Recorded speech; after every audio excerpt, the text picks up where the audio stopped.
मंत्र्यांची बेताल वक्तव्य राज्याला तशी काही नवीन आहेत, पण अशा वक्तव्यांनी पक्षाचे प्रमुख चांगलेच अडचणीत येतात। नुकतंच माणिकराव कोकाटेंनी पीक विम्याबाबत विधान केलं, त्यामुळे विरोधकांना टीका करायला आयतं कोलीत मिळालं। हे सगळं टाळण्यासाठी उपमुख्यमंत्री अजित पवार यांनी बैठक घेत आता आपल्या मंत्र्यांना समज दिली आहे। अजितदादांनी मंत्र्यांना काय सूचना केल्यात पाहूया।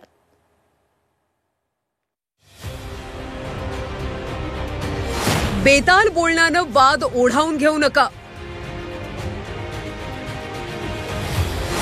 अजितदादांची राष्ट्रवादीच्या मंत्र्यांना तंबी।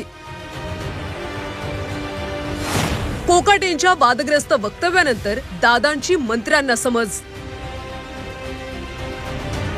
कुठल्याही योजनेमध्ये 2-5% गैरप्रकार तर होतच असतात आणि दुसरी गोष्ट योजनेमध्ये गैरप्रकार होतो म्हणजे योजना बंद केली पाहिजे किंवा योजना बंद करावी या विचाराचा मी नाही आहे। योजनेमध्ये आणखी पारदर्शकपणा अपडेट कसं करता येईल तो या ठिकाणी सरकारचा प्रयत्न राहणार। 1 रुपया पीक विमा योजनेसंदर्भात बोलताना कृषी मंत्री माणिकराव कोकाटेंनी केलेल्या वक्तव्यानं मोठा वाद निर्माण झाला। कुठल्याही योजनेत 2-4% भ्रष्टाचार होत असतो म्हणून योजना बंद केली पाहिजे असं नाही, असं कोकाटे म्हणाले होते। यावर विरोधकांनी जोरदार टीका केली। या प्रकरणानंतर उपमुख्यमंत्री अजित पवार ऍक्शन मोडमध्ये आले।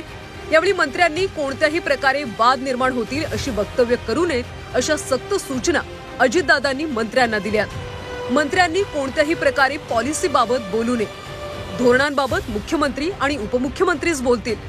मंत्र्यांनी सरकारी योजनांबाबत भाष्य करू नये, कोणत्याही प्रकारे वाद होतील अशी वक्तव्य करणं टाळा, या महत्त्वाच्या सूचना राष्ट्रवादीच्या मंत्र्यांना देण्यात आल्या। दरम्यान या बैठकीत दादांनी सूचना दिल्याने फक्त मंत्र्यांनी बोलताना खबरदारी घ्यावी असं सांगण्यात आल्याची माहिती सूरज चव्हाण यांनी दिली आहे। या बैठकीमध्ये अशी कुठलीही सूचना कुठल्याही मंत्र्याला देण्यात आलेली नाहीये, परंतु एखाद्या पॉलिसी मेकिंगवर बोलत असताना मंत्र्यांनी खबरदारी घ्यावी हे पहिल्याच दिवसापासून सांगण्यात आलेले। ह्याच्यामध्ये कुठेही वेगळी सूचना विशेष सूचना अशी देण्यात आलेली नाही आणि आमचे जे मंत्री आहेत अनेक वर्ष सभागृहामध्ये सभागृहाच्या बाहेर काम केलं, अनुभवी आहेत, परंतु एखाद्या वक्तव्यामुळे एखाद्या विपर्यास होऊ नये यासाठी खबरदारी म्हणून त्यांना पहिल्या वेळी सूचना देण्यात आल्या होत्या।